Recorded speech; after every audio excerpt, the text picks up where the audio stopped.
नमस्कार सभी को। सब लोग ठीक है? मैं मानता हूँ आप सब लोग ठीक है, तो ऐसे ही ठीक रहें आप लोग। तो चलिए ज़्यादा देर न करते हुए अगले क्लास की तरफ बढ़ते हैं। आज का क्लास का मुद्दा ये है कि जो बाज़ार में अमूमन जो सब्जी के बाज़ार में जो आपस में जो बातचीत होते हैं उसके बारे में मैं समझाने का कोशिश करूँगा। कन्नड़ में किस तरह से बातचीत किया जाएगा, तो उस के लिए ये कुछ सब्जियों का नाम इसमें लिखा हूँ। और अमूमन आप लोगों को पता होगा कि सब्जी 3 प्रकार से होते हैं। जो पहला प्रकार ये है कि साग जैसे पत्ते, जैसे धनिया पत्ता हो गया और मेथी हो गया, मेथी का पत्ता हो गया, पालक हो गया, ये कुछ इस तरह का सब्जी होते हैं। कुछ सब्जी ऐसे होते हैं कि जमीन के ऊपरी हिस्से में पैदा होते हैं, और कुछ सब्जी ऐसे होते हैं कि जमीन के भीतर जो है पाए जाते हैं। तो ये इन सभी चीज़ों को मैं इसलिए आप लोगों को बता रहा हूँ कि कन्नड़ में आसानी से आपको ध्यान रखने के लिए और कन्नड़ में बात करने के लिए, सब्जियों का नाम को पुकारने के लिए आपको ये जो मैंने लॉजिक बताया ये आपको मदद करेगा।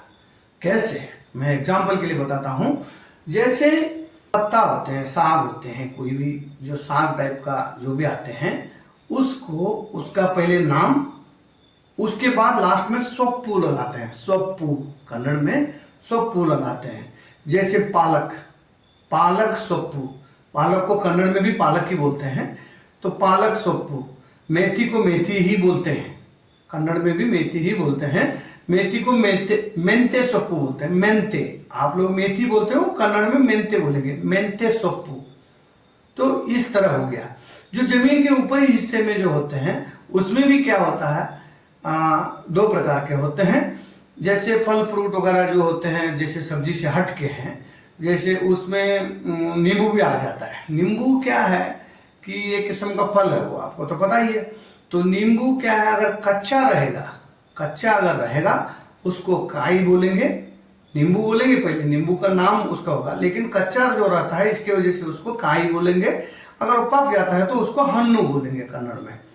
तो ये चीज थोड़ा सा आपको ऐसा लग रहा होगा, लेकिन ये चीज लॉजिक है। इस लॉजिक को अगर आप समझ जाओगे तो आसानी से आप सब्जियों को कन्नड़ में पुकार के आइडेंटिफाई कर सकते हो। तो इसी तरह जो जमीन के भीतर जो होते हैं उसको, उनका जो पर्टिकुलर नाम है वही नाम से पुकारे जाते हैं। उसके लिए कोई एक्स्ट्रा चीज नहीं लगते हैं, जो नाम है वो नाम बताएंगे। जैसे मूली है, मूली को मूलंगी बोलते हैं कन्नड़ में, मूली भी बोलने से भी चल जाएगा। तो इसी तरह जो है ये इसमें एक मैंने लिखा है, ये शकरकंद, शकरकंद जमीन के नीचे, जमीन के अंदर पाए जाते हैं, तो इसको कन्नड़ में गेनसु बोलेंगे। इसके लिए कोई काई अंत में जो है ना, गेनसु के बाद काई या सोप्पू लगाने की जरूरत नहीं है। तो चलिए आगे चलते चलते आप लोगों को पता चल जाएगा। ज़्यादा टाइम वेस्ट ना करते हुए अभी शब्दों की तरफ ध्यान देते हैं, इसके बाद फिर सेंटेंस की तरफ भी बढ़ना है हम लोगों को। तो चलिए, तो अभी देखिए, सबसे पहला मैंने इसके अलावा एक चीज़ और बताना चाहता हूँ आप लोगों को कि इसमें से कहीं चीज़ इसके पहले का क्लास में भी आए होंगे, कहीं शब्द इसके पहले के क्लासों में आए होंगे, फिर भी मैंने इसलिए लिखा हूँ, एक किस्म का रिवीजन भी हो जाएगा और जो हमारा सेंटेंस बनाने का जो नेक्स्ट प्रक्रिया है उसके लिए ये शब्दों को इस्तेमाल भी किया जाएगा। तो चलिए अभी देखते हैं। हरी मिर्च, हरी मिर्च को देखिए, हरा, हरा शब्द को कन्नड़ में हसीरू बोलते हैं, हरा को। तो इसलिए इधर हरी मिर्च लिखा है ना। मिर्च को मेनशिनकाई बोलते हैं, मेनसु बोलते हैं। काई इसलिए बोल रहे हैं कि यह कच्चा होता है, हरी मिर्च ना, मैंने पहले बताया था। जो कच्चा चीज होता है, कच्चा होता है, जो जमीन के ऊपर हिस्से में पौधे होते हैं वो कच्चे होते हैं, तो उसको काई बोलेंगे। अगर पक जाता है तो उसको हन्नू बोलेंगे। सिवाय नारियल का, नारियल को एक ही शब्द है टेंगिनकाई, वो पकने के बाद भी, कच्चा भी, कोई भी चीज के लिए उसको एक ही नाम से पुकारेंगे, उसको काई या हन्नू नहीं जोड़ेंगे। तो इसी प्रकार चलिए, हरी मिर्च हशिरु मेनशिनकाई, हशिरु मेनशिनकाई। अभी देखो काई यहाँ आया है, आप देख लीजिए, काई, काई इसलिए जोड़ा है, हशिरू हो गया हरा और मेनेशिना हो गया और मेनासु जो मिर्ची को बोलते हैं, और काई इसलिए जोड़ा है कि ये हरा है यानी कच्चा है, तो इसलिए काई जोड़ा जाता है। ये कन्नड़ में ऐसे है, तो इसको बोलेंगे हशिरू मेनसिना काई। ठीक है। तो उसी तरह धनिया, धनिया, धनिया को आप धनिया पत्ता जोड़ भी सकते हो, धनिया पत्ता, जैसे ये धनिया पत्ता, पत्ता धनिया पत्ता हो गया ना। धनिया पत्ता को कोतंबरी सोप्पू, कोतंबरी सोप्पू, सोप्पू इसलिए कि जो पत्ता जोड़े हो ना, पत्ता को सोप्पू बोलेंगे कन्नड़ में, पत्ता को सोप्पू बोलेंगे। पत्ता मीन्स ऐसे नहीं है, पत्ता अगर पेड़ पौधों का पत्ता अगर होता है तो उसको एले बोलते हैं, वो चीज अलग है। लेकिन जो धनिया जो होते हैं, धनिया मेथी जो इस टाइप का जो साग सब्जी का जो पत्ता होते हैं उसको सोप्पू बोलते हैं कन्नड़ में। उसी तरह प्याज, प्याज को ईरुल्ली बोलते हैं। ईरुल्ली के लिए मैंने इसके पहले का क्लास में भी मैंने बोला है, ईरुल्ली नहीं बोलेंगे इसको, ईरुल्ली नहीं बोलेंगे। कहीं भी कन्नड़ भाषा में जब बोलते समय आप हिंदी वासी लोग और हिंदी जानकारी रखने वाले लोग जो है ली का इस्तेमाल नहीं करते हो, वो ली का इस्तेमाल करते हो, तो उसका उच्चारण बिगड़ जाता है। और उच्चारण बिगड़ने से जो कन्नड़ जानकारी रखने वाले को थोड़ा अटपटा सा लगता है। आप लोगों को जिसको इस चीज का अनुभव है उनको पता चल जाता है। तो इसीलिए आप लोग शुरू से इस चीज का आदत डालिए कि ल का इस्तेमाल जहां भी पड़ता है तो वहां ल ही उच्चारण करने का कोशिश करें। तो ल कैसे बोला जाना है, ल का उच्चारण कैसे निकाला जाएगा, ये सब चीज मैंने बड़ा विस्तार से इससे पहले का क्लास में मैंने समझा चुका है। तो चलिए, प्याज को बोलेंगे ईरुल्ली, उसी तरह लहसुन को बोलेंगे बेल्लुल्ली। देखो इधर फिर लिया गया बेल्लुल्ली, बेल्लुल्ली नहीं बोलेंगे इसको, बेल्लुल्ली बोलोगे तो थोड़ा अजीब सा लगता है, इसलिए बेल्लुल्ली बोलेंगे, बेल्लुल्ली। तो इसी तरह बैंगन, बैंगन को बोलेंगे बदनेकाई। अभी फिर काई आ गया, देखो इधर काई, लास्ट में काई आया ना, बदनेकाई। काई इसलिए आया है कि ये कच्चा सब्जी है, ये जो ना बैंगन कच्चा सब्जी है, ये फल नहीं है। ठीक है, तो कच्चा सब्जी है, ये पकता उकता नहीं, पकाना है तो चूल्हे के ऊपर ही पकाना पड़ेगा। ठीक है, तो चलिए खीरा, खीरा को बोलेंगे सवते काई। फिर काई आ गया, गौर करिए आप लोग, जो मैंने शुरू में जो लॉजिक बताया उस चीज को अगर गौर करोगे तो बड़े बड़े आसानी से आप लोग बड़े मस्ती से सीख लो इसको, मौज मस्ती करते हुए कन्नड़ को सीख लो, बढ़िया से सीख जाओगे। ठीक है ना। अभी जो मैं लॉजिक बताते जा रहा हूँ आपको कहीं भी, आप इससे पहले या कहीं भी ढूंढ लो, आप इस तरह का लॉजिक आपको किसी वीडियो में मिलेगा नहीं। तो मैं आप लोगों को सिखाने के लिए बिल्कुल मैंने हार्ड वर्क करके ला रहा हूँ। भले ही मुझे हार्ड वर्क पड़े, लेकिन आपको आसानी होना चाहिए, आसानी से आप लोग सीख जाना चाहिए। ठीक है, अभी जो जो मैं लॉजिक बता रहा हूँ इस चीज को आप अपना लो तो याद रखोगे। ठीक है, चलिए देखिए, चलिए खीरा के बाद गाजर, गाजर को सीधा सिंपल है गजरी बोलते हैं। गाजर को थोड़ा सा उच्चारण में अंतर है, बाकी लमसम सेम ही है। देखिए गाजर गजरी, गाजर गजरी। उसी तरह तुरई, तुरई को बोलेंगे हीरे काई।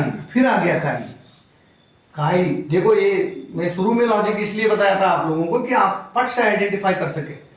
तो देखो हीरे काई ना, तुरई को हीरे काई बोलेंगे। शकरकंद, शकरकंद गेनसू, शकरकंद को गेनसू बोलते हैं, गेनसू। अभी देखो ना इसके सामने काई लगा हुआ है, ना ही सोप्पू लगा हुआ है, क्योंकि ना ही ये साग है, ना ही ये क्या बोलते हैं कच्चा या पक्का होने वाला चीज नहीं है, एक जैसे ही रहेगा वो। ठीक है ना। जैसे देखो काई मीन्स कच्चा है, लेकिन जो जमीन के नीचे जो रहेगा, जमीन के नीचे जो रहने पैदा होने वाली कोई भी चीज है उसके सामने एक्स्ट्रा कुछ काई या हन्नू सोप्पू कुछ नहीं लगेगा, उसका नाम जो रहेगा वही रहेगा। उसी तरह शकरकंद को गेनसू बोलेंगे, गेनसू ही इसका नाम रहेगा। चलिए परवल, परवल को तोंडेकाई, क्योंकि परवल जमीन से ऊपर होता है। चलिए पालक, पालक सोप्पू, ठीक है ना। यहाँ पालक पत्ता जोड़ सकते हो, ठीक है। मैंने जानबूझ के नहीं लिखा आपको समझाने के चक्कर में। ये देखिए पालक पत्ता हो गया ना, पालक पत्ता, सॉरी कहाँ है, पालक पत्ता, ये देखो पालक सोप्पू आ गया ना, पालक सोप्पू। उसी तरह गंवारफली, गंवारफली को चवड़े काई, चवड़े काई। तो आप लोगों को एक चीज और बताता हूं मैं कि ये इन सब चीजों को अगर मान लो आप याद रख नहीं पाया तो कोई बात नहीं, याद रख नहीं पाया पहले कोशिश कर लो, याद रख लेते हो तो ठीक है, नहीं तो आहिस्ते आहिस्ते जैसे आप लोग कन्नड़ का भाषा का इस्तेमाल करते जाओगे तो ऑटोमेटिक याद आने लग जाएगा। लेकिन ये याद यदि नहीं आता है तो आप सब्जी बाजार में यदि गए हो तो आप सीधे उस चीज के तरफ दर्शाते हुए पूछ सकते हो ये कैसे दिया, वो कैसे दिया, मतलब कैसे दिया मीन्स कन्नड़ में कैसे दिया, कैसे बोलना है वो अगला मैं सेंटेंस बनाते समय सिखा दूंगा। उसको बोलते समय सीधा ये बोल, इसका नाम अगर याद भी नहीं आएगा तो ये बोल के भी आप काम चला सकते हो कुछ दिन के लिए, उसके बाद इसको सीख ही लो, अच्छा रहेगा, बुरी बात थोड़ी है। सीख लेने से और आप तरक्की करोगे और आप भाषा ज्ञान और बढ़ेगा, कोई दिक्कत नहीं है। और मान लो अचानक ये आप बोल भी नहीं पाओगे, भीड़ है या बहुत ज़्यादा मात्रा में सब्जी रखा है, तो उस समय आप जो हिंदी इंग्लिश जो भी शब्दों को जो मतलब इसके बारे में सब्जी, जिन सब्जी के बारे में आप बोलना चाहते हो हिंदी इंग्लिश में बोल के बाकी सेंटेंस जो है कन्नड़ में बोल दोगे तो भी वो अगला समझ जाएगा। क्योंकि आजकल हर जगह जो सब्जी वाले भी पढ़े लिखे लोग भी बैठ रहे हैं, हर जगह सब हो जाता है काम। फिर भी आप लोग जो है ये चीज़ पे ध्यान दोगे तो बड़ा सिंपल है, सीख जाओगे। मेरे को निश्चित पता है कि इतना कठिन नहीं है ये। लोगों को ये सब, मैं जानबूझ के इसको लिख रहा हूँ बीच में, लोगों को ये चीज़ देख के शुरू में ऐसे लगता होगा कि ये यार कौन सी भाषा है ऐसे ऐसे लिखा है। नहीं, कोई भी भाषा कठिन नहीं है, कोई भी भाषा कठिन नहीं, आराम से लिख सकते हो। चलिए गंवारफली का हो गया, चौड़े काई। उसके बाद चौराई, चौराई जो है, चौराई जो है साग होते हैं ना, चौराई जो साग होते हैं उसको बोलेंगे राजगिरी सोप्पू, राजगिरी सोप्पू। उसी तरह आलू, देखो फिर आ गया इधर जमीन के अंदर जो पैदा होने वाली चीज है ना आलू, तो बटाटे बोलेंगे इसको ना, इसको बटाटे के सामने कोई काई लगा हुआ है ना कोई सोप्पू हन्नू कुछ नहीं लगा है, तो बटाटे बोलते हैं उसको। जैसे आलू है जैसे बटाटे। पोटैटो अगर इंग्लिश में याद है आपको तो पोटैटो से जुड़ा हुआ शब्द है बटाटे, आराम से याद रख सकते हो। करेला, करेला को बोलेंगे हागलकाई, फिर आ गया खाई, क्योंकि जमीन के ऊपरी हिस्सा में ये सब्जी पैदा होता है, ना ही ये साग है, ठीक है, ये सब्जी है, तो उसके लिए काई लगता है। कोई भी सब्जी जमीन के ऊपर अगर पैदा होता है तो उसको काई लिखेंगे। कोई भी जो साग है वो जमीन के, वो तो साग तो अमूमन जमीन के ऊपर ही होते हैं, अमूमन क्या जमीन के ऊपर ही होते हैं साग, उसको सोप्पू लिखेंगे ना उसका पर्टिकुलर नाम के बाद, ठीक है। तो चलिए यहाँ तक ये आपने देख लिया, फिर से मैं उच्चारण के साथ चलो बता देता हूँ एक बार, फिर फटाफट बता देंगे, नेक्स्ट सेंटेंस की तरफ बढ़ेंगे, ठीक है। हरी मिर्च हसिरू मेणसिनकाई, धनिया पत्ता कोतंबरी सोप्पू, प्याज इरुल्ली, लहसुन बेल्लुल्ली, ठीक है, बैंगन बदनेकाई, खीरा सवतेकाई, गाजर गजरी, तुरई हिरेकाई, शकरकंद घेनसु, परवल तोंडेकाई, पालक पत्ता पालक सोप्पू, गंवारफली चवड़ेकाई, चौराई राजगिरी सोप्पू, आलू बटाटे, करेला हागलकाई। तो इतना आप लोग आज का क्लास के लिए अभ्यास कर लीजिए, और इसके बाद का जो सब्जी बाजार में जो मैक्सिमम जो सेंटेंस इस्तेमाल करते हैं, जो वाक्य प्रयोग करते हैं, उसको मैं इसके बाद लाऊंगा दूसरे पार्ट में, और उसको भी आप अभ्यास कर लोगे तो काफ़ी हद तक आप सब्जी बाजार से सब्जी खरीद के सक्सेसफुली घर आ सकते हो, ठीक है। वाक्य मैंने तैयार कर दिया है, तो मैंने लिख दिया है। वैक्यूम की तरफ अभी बढ़ते हैं, वाक्य की तरफ अभ्यास करते हैं। चलिए उसी चीज को, जो सब्जी बाजार में होने वाले बातों को लेके मैंने वाक्य बनाया है, तो उसको देख लीजिए। अभी चलिए इसमें क्या बोलेंगे। सबसे पहले जैसे कोई भी सब्जी देखते ही कोई भी आदमी जो है सबसे पहले बात करने वाली बात यही होता है कि इस सब्जी का दाम क्या है। अलग अलग प्रकार से पूछते हैं कि इस सब्जी का दाम क्या है बोलते हैं, ये सब्जी कैसे दिया बोलते हैं, ये कैसे दिया बोलते हैं, ऐसे भी हो जाता है। लेकिन मैंने स्पष्ट करने के लिए पूरा लिखा है। तो इस सब्जी का दाम क्या है। ಈ ತರಕಾರಿಯ ಬೆಲೆ ಎಷ್ಟು। ಈ तरकारिय, ये मतलब सब्जी का पूरा आ गया, ये जो है ना ये इसमें आ गया। ई तरकारिय बेले एष्टु, कन्नड़ में बोलेंगे इसको। तो अगला मान लीजिए, अगला क्या बोल रहा है ये भी तो आपको समझना चाहिए ना। जनरली अगला जो सब्जी बाजार में सिर्फ आप एक साइड से बोलना सीख गया तो अगला क्या बोल रहे हो वो तो समझ नहीं पाओगे, तो फिर दिक्कत और पड़ सकता है। जनरली ये हो जाता है, अगला आपको ये बोलेगा कि मैं 100 रुपीज किलो दे रहा हूँ, 100 रुपए किलो दे रहा हूँ। तो उस समय आप बोलोगे कि 100 रुपए तो बहुत ज्यादा है। तो बार्गेनिंग करने का जब बात आता है तो क्या बोलता है, मोल भाव करने का जब बात आता है तो उस समय आप लोग पहला शब्द यही बोलोगे 100 रुपए तो बहुत ज्यादा है। तो उसको कन्नड़ में क्या बोलेंगे, 100 रुपीज तुम्बा जास्ती आगुत्ते। 100 100 रुपये बोलते हैं इसको कन्नड़ में। आप 100 नहीं बोल सकते हो तो 100 रुपीज बोल दो या 100 रुपये बोल दो। 100 रुपये तुम्बा जास्ती आगुत्ते भी बोल दो आप, 100 रुपया तुम्बा जास्ती आगुत्ते। उसी तरह फिर आप तुरंत बोलोगे थोड़ा कम कर दो, थोड़ा कम कर दो, ಸ್ವಲ್ಪ ಕಡಿಮೆ ಮಾಡಿ ಕೊಡಿ। थोड़ा कಡಿಮೆ मतलब कम मतलब कडिमे, कर दो मतलब कर मतलब ಮಾಡಿ, दो मतलब ಕೊಡಿ। ಸ್ವಲ್ಪ ಕಡಿಮೆ ಮಾಡಿ ಕೊಡಿ, थोड़ा कम कर दो। सीधा ये बोलते ना, थोड़ा कम कर दो, ಸ್ವಲ್ಪ ಕಡಿಮೆ ಮಾಡಿ ಕೊಡಿ।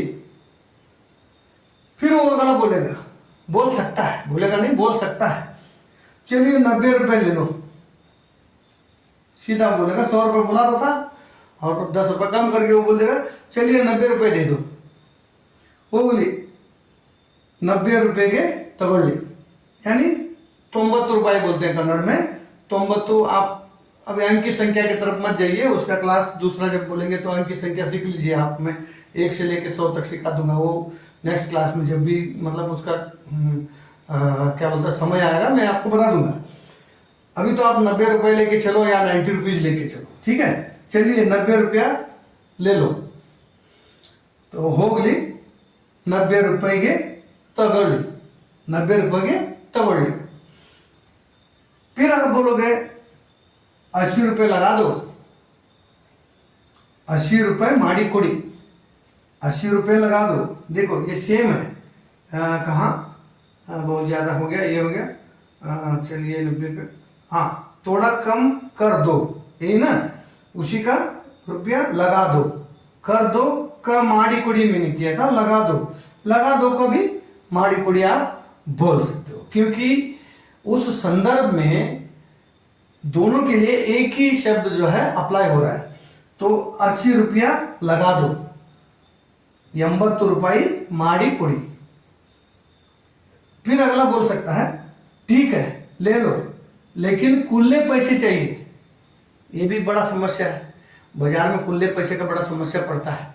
तो बाजार में जो है अमूमन अगला बोलता है कि ठीक है 80 रुपये ले लो, लेकिन कुल्ले पैसे मेरे पास नहीं है। तो ये बोलता है ना, ठीक है ले लो, लेकिन कुल्ले पैसे चाहिए, कुल्ले पैसे चाहिए। उसको कन्नड़ में कैसे बोलेंगे, वो कन्नड़ में कैसे बोल सकता है। आयतु तगोली आदरे चेंज बेकू। मैंने चेंज जानबूझ के लिखा है, चेंज इसलिए जानबूझ के लिखा है कि आप लोगों को अगर कुल्ले को कन्नड़ में क्या बोलेंगे अगर याद भी नहीं आएगा तो चेंज आप ऐड कर दो, चल जाएगा। इतना तो जो व्यापार करते रहते हैं ना लोग, इन लोगों को 2-4 शब्दों का जानकारी रहता है अंग्रेजी, तो लोग मिक्स करके आप कर दो, क्योंकि सीखने तक बोल रहा हूँ मैं, ये नहीं मतलब मिक्स करके आप मिक्सअप भाषा सीख लो, ये नहीं बोल रहा हूँ। प्रैक्टिस होने तक, मतलब आप उस माहौल में डलने तक, कन्नड़ का माहौल में डलने तक आप ऐसे बोल सकते हो। इसलिए मैंने चेंज लिखा है उसमें। अभी नेक्स्ट उसका कुल्ले को क्या बोलते हैं उसका मैंने इधर लिखा है नेक्स्ट में। तो अभी देखिए, ठीक है ले लो, लेकिन कुल्ले पैसे चाहिए। उसको कन्नड़ में आए तो तगड़े आದ್ರೆ चेंज बेकू, चेंज बेकू। तो उस समय आप बोलोगे, अब मान लो सपोज आपके पास भी चेंज नहीं है, तो आप ऐसे बोलोगे कि मेरे पास तो कुल्ले नहीं है, मेरे पास तो कुल्ले नहीं है, आप यही बोलोगे। तो ನನ್ನ ಹತ್ತಿರ ಚಿಲ್ಲರೆ ಇಲ್ಲ, ನನ್ನ ಹತ್ತಿರ चिल्लरे इल्ला। देखो चेंज जिसको इस्तेमाल किया ना मैंने, ये उसको कन्नड़ में चिल्लरे बोलते हैं, चिल्लरे। चिल्लर, चिल्लर जो बोलते हैं ना, आप लोग हिंदी में भी कहीं कहीं मैंने लोगों को देखा है इस्तेमाल करते हैं चिल्लर। चिल्लर मीन्स कुचरा, कुचरा बोलते हैं ना आम भाषा में। जैसे कुल्ले पैसे को कुचरा पैसा बोलते हैं, कहीं कहीं अलग अलग जगह में, अलग अलग प्रांत में अलग अलग तरीके से बोलते हैं। तो इसको कन्नड़ में चिल्लरे बोलेंगे, ನನ್ನ ಹತ್ತಿರ चिल्लरे इल्ला। ठीक है, अभी मैंने कोशिश किया है इसमें, मतलब जो जनरली सब्जी बाजार में जाते ही इन वैक्यूम को ज़्यादातर लोग इस्तेमाल करते हैं। ज़्यादातर लोग क्या, ज़्यादातर इस्तेमाल होते ही है ये। तो इस टाइप का ये 100 रुपए का, 80 रुपए का, 90 रुपए का जगह में 10, 20 रुपए, 15 रुपए ये चेंज हो सकता है, लेकिन सेंटेंस वही रहेगा। तो चलिए, काफ़ी लंबा हो गया ये क्लास, तो ज़रूरी भी है, क्योंकि आधा अधूरा करने से आप लोगों का भी थोड़ा ऐसे हो जाता है कि और थोड़ा बताते तो ठीक होता। लेकिन मैं भी ये भी जानना पड़ता है, ये भी मतलब ध्यान रखना पड़ता है मुझे कि आप लोग अगर नया सीख रहे हो कन्नड़, कन्नड़ का बिल्कुल पता नहीं है, बिगिनर हो, तो उनके लिए काफ़ी कठिन हो जाता है। इसीलिए मेरे लिए क्या है, मैं तो कन्नड़ भी जानता हूँ, हिंदी भी जानता हूँ, मैं तो लिखते जाऊँगा, कोई फर्क नहीं पड़ेगा। इसीलिए मैं बोल रहा हूँ कि धीरे धीरे सही मजबूती से कदम आगे बढ़ेंगे और आप लोग सीखते जाओगे और बढ़िया हो जाएगा, सीख जाओगे, बड़ा आसान है। और हम इसी तरह प्रत्येक क्लास में एक एक लॉजिक ट्रिक्स को लाने का कोशिश करूँगा। अगर लॉजिक ट्रिक्स अगर बताने का संदर्भ आता है तो ज़रूर आपको लॉजिक ट्रिक्स बताऊंगा मैं, और आप आसानी से ग्रिप कर सकते हैं। तो मैं आशा करता हूँ मैं जो बोल रहा हूँ ये आप लोगों को अच्छी तरह से समझ में आ रहा है। यदि कहीं आप लोगों को ऐसे लगता है कि हम लोगों को ऐसे नहीं, ऐसे इस सब्जेक्ट को लेना चाहिए, या इस सब्जेक्ट के बारे में क्लास ले लो, या इस शब्द को कन्नड़ में क्या बोलते हैं, इस तरह का कोई कई किस्म का आप लोगों का दिमाग में प्रश्न उठ सकते हैं, आप जरूर कमेंट्स में पूछ लीजिए। हम जरूर प्रत्येक कमेंट्स का जवाब देने का कोशिश करेंगे और देते आ रहे हैं, और बहुत सारे लोग सपोर्ट कर रहे हैं हम लोगों को, हमें बड़ी खुशी मिल रहा है। और आप लोग इसी तरह सपोर्ट करते रहिए, और आप लोगों का जो रिश्तेदार हो या कोई दोस्त हो, यार दोस्त हो, कोई भी हो जो कन्नड़ सीखने का इच्छा रखते हैं, उन लोगों को शेयर करो। और कन्नड़ भाषा सीखने का जिस जिसको इच्छा है, जिस जिसको रुचि है, उनको वंचित रहने नहीं देना। ठीक है, मेरा ये गुजारिश है। Thank you. जय हिंद, जय भारत।